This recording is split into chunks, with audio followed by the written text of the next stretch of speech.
Sure, I know Dave always loves hearing from me. Hey, Dave, how you doing? Good. Hey, I know you talked about Jalen Battles and Robert Morse some, before the series, and in those Zoom calls with players, everybody was real complimentary of those two as a double play combination. I know you got things to still decide in the spring, but do you see those guys as being your double play combination? And if so, what do you think about that? And who would be playing where? Well, first question, yeah, 100%. That's our middle infield. Uh, they're both really good shortstop. I don't think there's a better second baseman in the country turning double play, uh, you know, than Robert Moore. So probably for the sake of the team, I would say Robert would play second and Jalen would play short. Um, just because I think there's more experience at both positions. Jalen's played short forever and Robert's played everywhere. So, but the double play is what's probably throws Robert over the top there.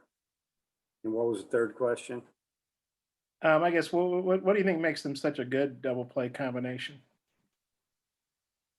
Well, I would say probably just their skill level around the bag.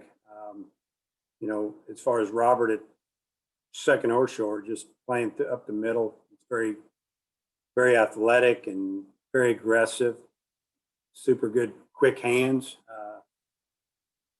Like I said, he can transfer the ball from glove to hand on its way as good as any second baseman I've ever coached. And then Jalen Battles, kind of the same type of guy. He's a little different style, a little more longer bodied kid, long arms, quick feet, really good arm. Jalen's one of those guys who won't show you his arm unless he has to. Turns a double play, coming across the bag as well as any shortstop that I've had with arm strength and accuracy. I just think those guys are just steady. You look at, Jalen Battles. I don't know if he made an error all fall until he finally made a throwing error in the series at the end of fall ball. And Robert, made a couple of errors in the series, but hardly had made any errors all fall as well. It was pretty amazing. Hutch? Dave, have y'all finished going through all your exit meetings with the players, and has anyone maybe notified you that they're leaving at the semester? Well, no one's notified me that they're leaving, and I'm not done with my meetings. I'm in the middle of them. As a matter of fact, I just got done with a few and have a few more scheduled this week and a few next week. In most cases, it's not a hurry. There are some cases where kids are going to go to junior college and need to start making some arrangements. I've tried to do most of those. There might be one or two more that, are going to need to go, but nobody's come in and said, hey, by the way, I'm leaving. That's very rare that happens.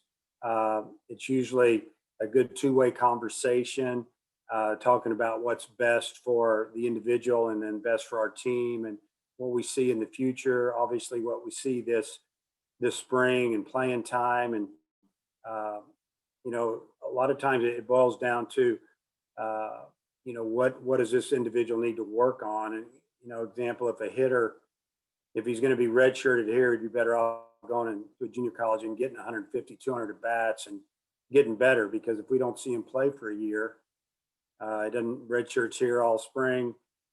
Then we have fall. We can't pencil him in the lineup in the future. And a lot of times we're just going to go with what we got to go get somebody else. Nate? Yeah, Dave, with Goodheart, are you comfortable by the spring playing him in the field, or do you feel with his arm he'll still strictly be a DH? Well, the arm's definitely getting better. He had some injuries again at the end of fall and held him out a little bit. And we actually DH'd him on both. Once he got healthy, we put him on both teams in our series. He played for one team one game and one team the next, because we wanted to continue to let him hit. But defensively, fielding and catching the ball, I have no problem with it. I think he did a pretty good job there. He's confident he can do it, which is a big part of it. But as far as the throwing, the throwing's not there yet, but it's getting better. I think it's still going to be week to week, and we'll see how it looks when we get to January, February. Clay?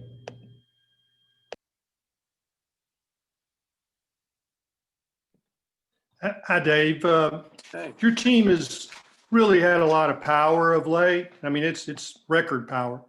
What's it look like after you've seen them both in BP and in the fall, the power of this team compared to recent teams? Well, you know what's amazing? You know, you lose a guy like Heston Kjerstad, hits a bunch of home runs, and Martin hit some home runs, a few others. We hit more home runs this fall than we did the last 2 falls. So, you know, we have athletic kids that can still leave the yard. They're strong. So I still think that the home run is going to be a big part of our offense, but I do feel like we have enough speed that we should hit some doubles, turn some singles into doubles. And, you know, I just want to be able to go from first to third and second to home when we hit a hard single in certain situations. But we are going to have some guys up and down that lineup that have a chance to hit 8 to 10 to 12 to 15 home runs, and they'll start to add up. Trey.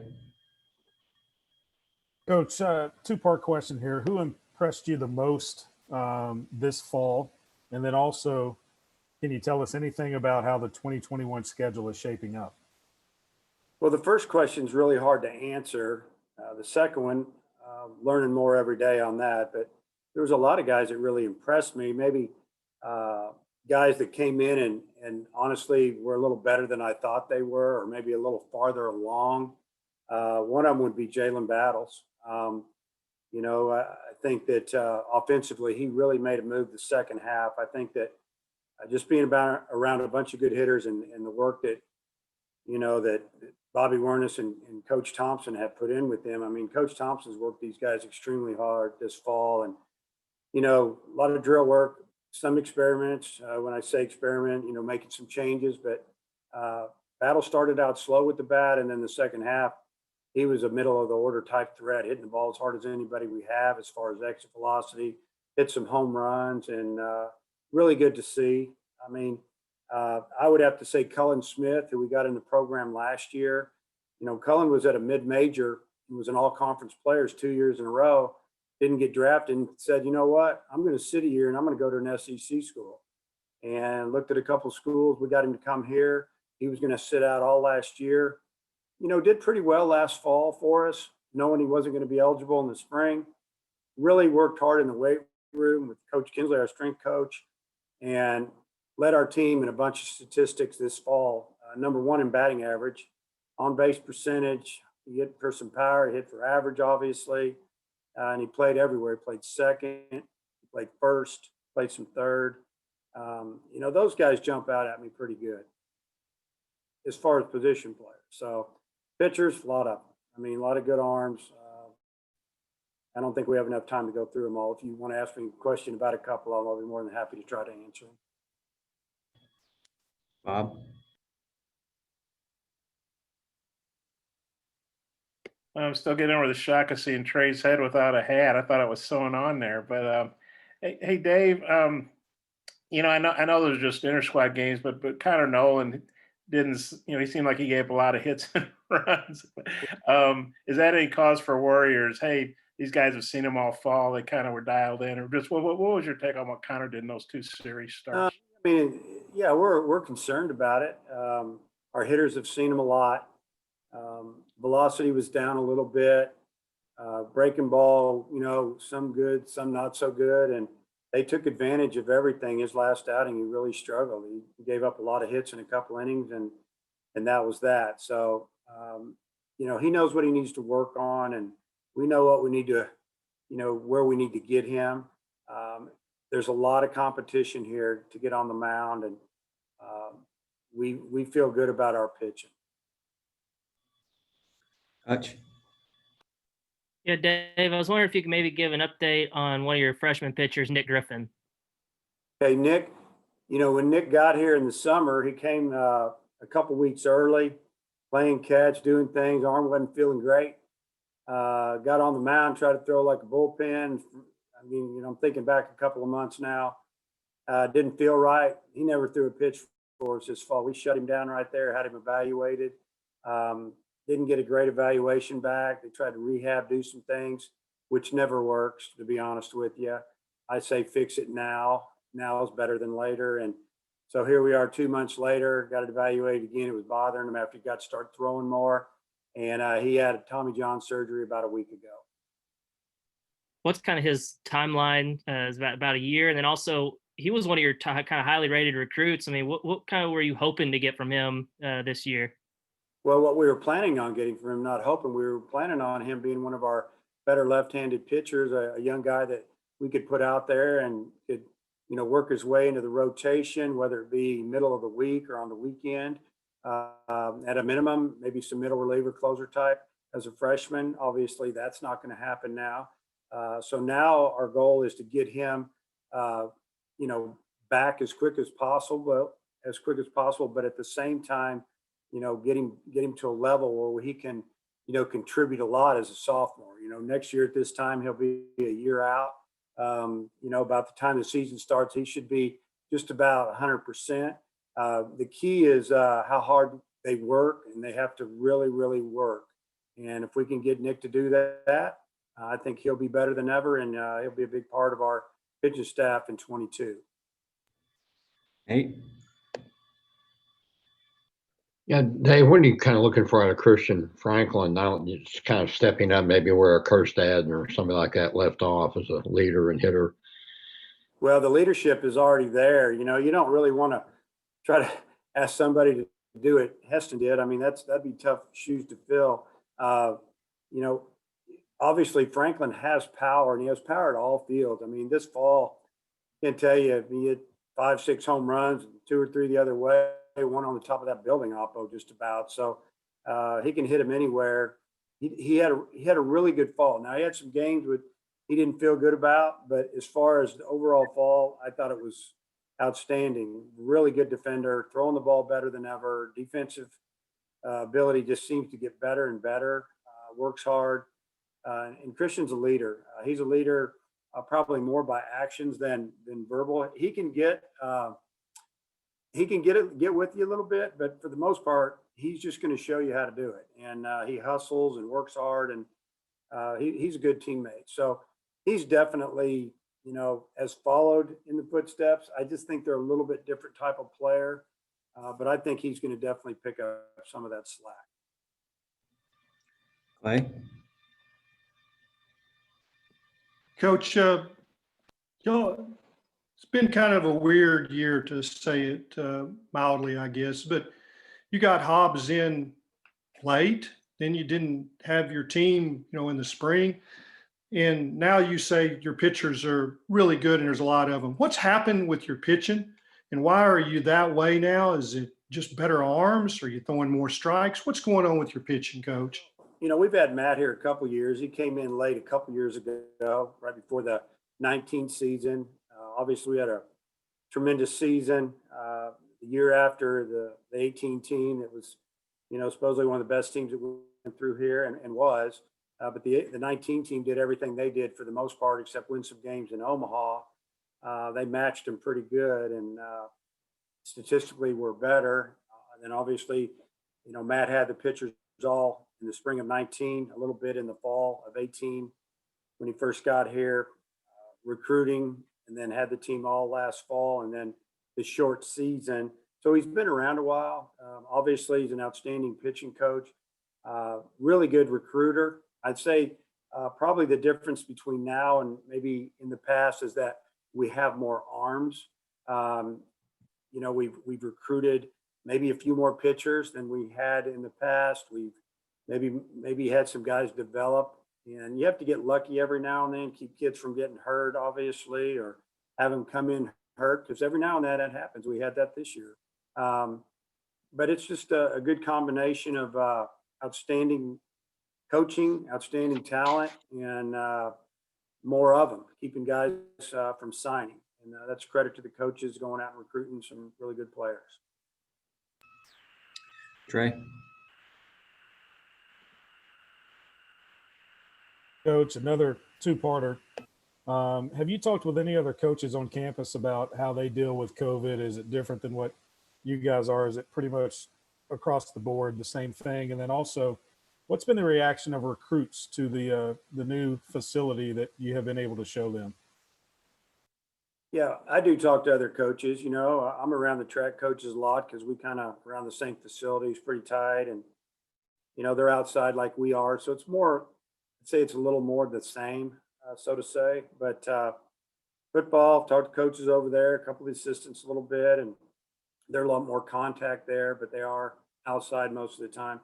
I haven't talked to Coach Musselman, really just kind of followed them, and they had their issues early, and I think they're over it. And we're all learning from week to week, and obviously it's spiking up a little bit now, and we're off the field and not around the guys as much. So we're a little concerned that we're going to have a case or two here or there, and then you have to quarantine a guy here and there. It slows you down in development and practice time.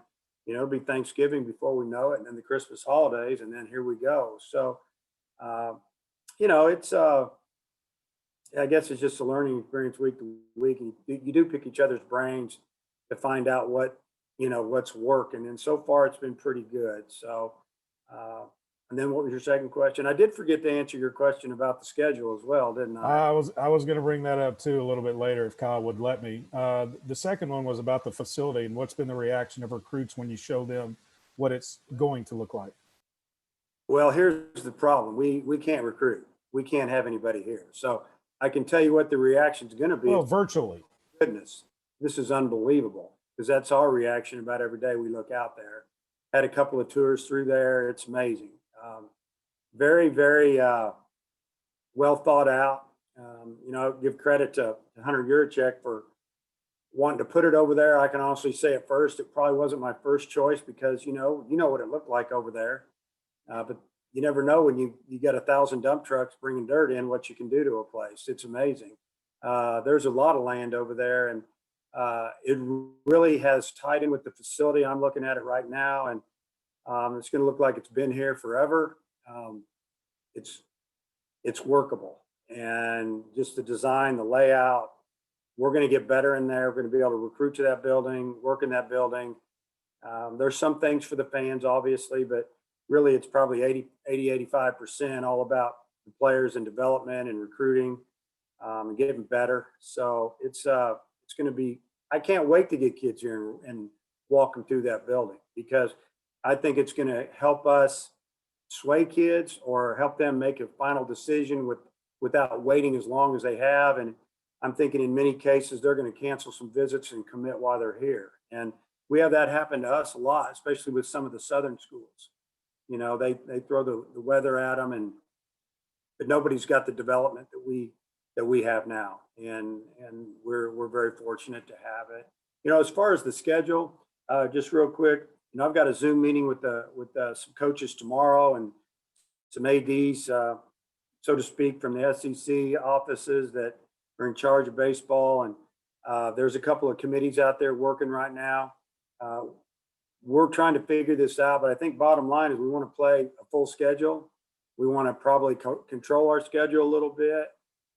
If we knew that we were going to play and people weren't going to cancel games, or we're going to be able to afford to test their student athletes before they came to our campus, I feel like that we would play the schedule we already have in place. But if we don't feel confident with that, I think you might see we're playing more conference games where we can control what's up. Kevin? Hey, Coach, two-part question about a couple of players. First of all, Jackson Wiggins looked like he came in and had a really good Fall World Series.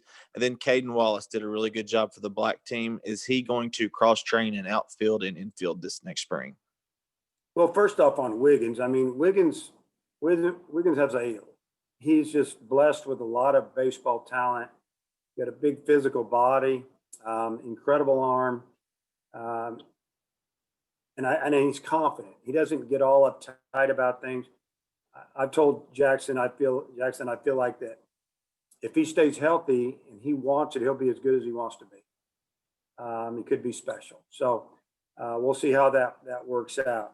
Just a really, really good young pitcher that if he wants to do it, and he wants to get after it right now and really focus in on being a conference type starter as a freshman, he can do it. We've had him here. Nick Schmidt, same type physical type body coming in. He was left-handed and a guy that we didn't think when we recruited him that he was going to help us much as a freshman. Came in here and ended up pitching on the weekend from the time we started conference play for 3 years. So Wiggins could be that type of guy too if he wants to, and he really gets after it and works hard. But he's still a freshman, can have some good days and some bad days, but talent-wise, it's in there. Caden Wallace is obviously very talented, right-handed hitter. He runs well. He's got a tremendous arm. He's played third here. He's played first here. He's played right field. Yes, he's going to work at all three of those positions from now and until we open up, and probably throughout his freshman year. And he probably will play all three of those positions. We're going to find a way to get him in the lineup. Very mature, very strong, very serious. He's like all freshmen. I wish all freshmen had the same approach. They plan on playing now. And a lot of times you get the freshmen and they're just like, well, I'm only a freshman. I'll just kind of take my time with this. Some guys get in here and like, man, I'm not going to waste any time. And we love that. We got time for a few more. Bob? Yeah, Dave, now that the fall ball is totally over, I know you said before the series that this had been one of your best falls, and just wondering how you feel about the fall overall. And was there anybody in particular that helped themselves during that series? Well, first of all, fall baseball was very competitive. We could put two pretty good teams out there that competed hard, and it would be a challenge every day. I never really sensed that even the returners were kind of ready to get off the field. A lot of times, long spring, short summer, all of a sudden, bang, you're back here. It's fall again. The older guys are like, wow, I kind of need a break, or I've already been through this, and let's just get to off season and be ready for next year mentally. I never really sensed that. I think it was just due to short season, obviously, and guys were gung ho and they wanted to be out there. So it made fall better. So that's why I feel like it was one of the best falls we've ever had, if not the best, because guys showed up, hooked up every day, whether they were 18 or 23 years old. And that was really good to see. So, and what was the other part? Was there anybody in particular that helped themselves during the series? I don't know. I mean, again, you're talking, what, 6 games, 7 inning games. I mean, Wallace had a really good, the first 2 or 3 games of the series. He had 2 or 3 home runs, a couple doubles, and, looked good taking in and out in right field. And we hadn't played him there all fall. I mean, I'd have to say he helped himself. But it was really the same guys that had good falls. They just kept having good falls. And the hitters that they hit for the most part. And the pitchers that did pretty well did well. I think about Wicklander didn't have a great fall early, but his last couple of starts, he looked real good. And we were excited. His velocity's up. And when he's throwing the ball around the plate, he's hard to hit. And but there were some other guys, I think about Evan Taylor, is a kid that didn't pitch much last year. He stepped up and he's got a role with us now. He's throwing 92 to 94, 95 miles an hour from the left side with a good breaking ball. If he throws the ball around the plate, he's going to be awful tough for an inning or two. And, just guys like that. We had a transfer in here, Lockhart, steady Eddie all fall. I don't have a problem giving him the ball on the weekend. Just say, go get us 5 innings. We have a lead after 5. We got a bunch of guys in the bullpen that can shut you down. So those guys jump out at me a little bit. Hutch? Yeah, I had a couple of health questions. I know Tyler Cacciatore had a shoulder issue, but he didn't get surgery, at least early on. What was he able to do this fall? Do you think he's going to be able to do anything for you this season? And then also, you had mentioned Dylan Leach the last time we talked had an issue. Do you have any update on him? Yeah, so with Tyler, so he hurt that thing, who knows, summer last year. We've been concerned about it for a while. Still wanted him to come in and, he's doing some rehab. It looks like it's not a surgery situation. And anytime you're talking about certain parts of the arm, there's some parts you don't want to get into if you don't have to.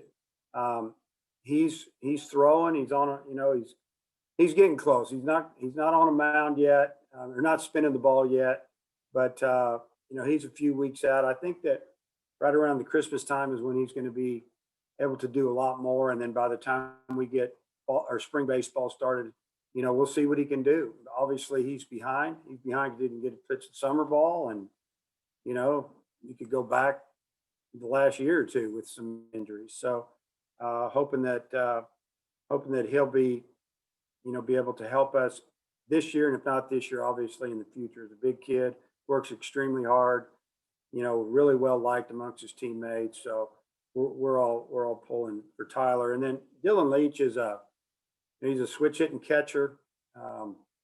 Skipped his senior year of high school to come in here and help us out and learn and get ready for the future and catch some this year if at all possible. Well, had a really good fall, got better and better and better defensively, and was throwing a bunch of guys out.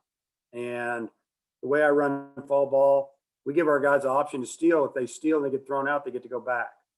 They get thrown out again, they're out.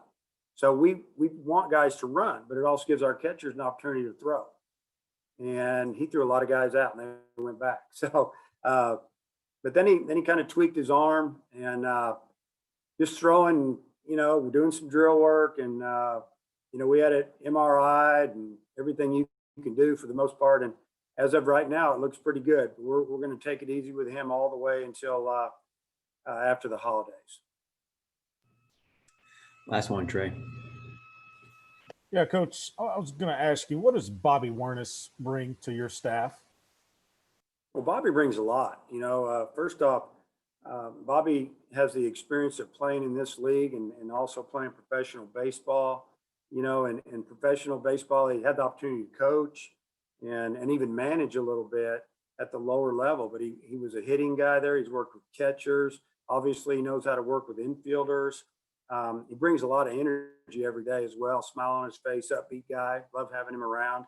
I tell the players really like him, and probably even more than that, they respect him. But just a lot of knowledge, both coaching and then the mental part of the game, and just being a former player here and doing a great job for us. All right, that's going to wrap us up with Coach. Thanks, Coach Van Horn. Okay, thanks, guys. See you. Thanks.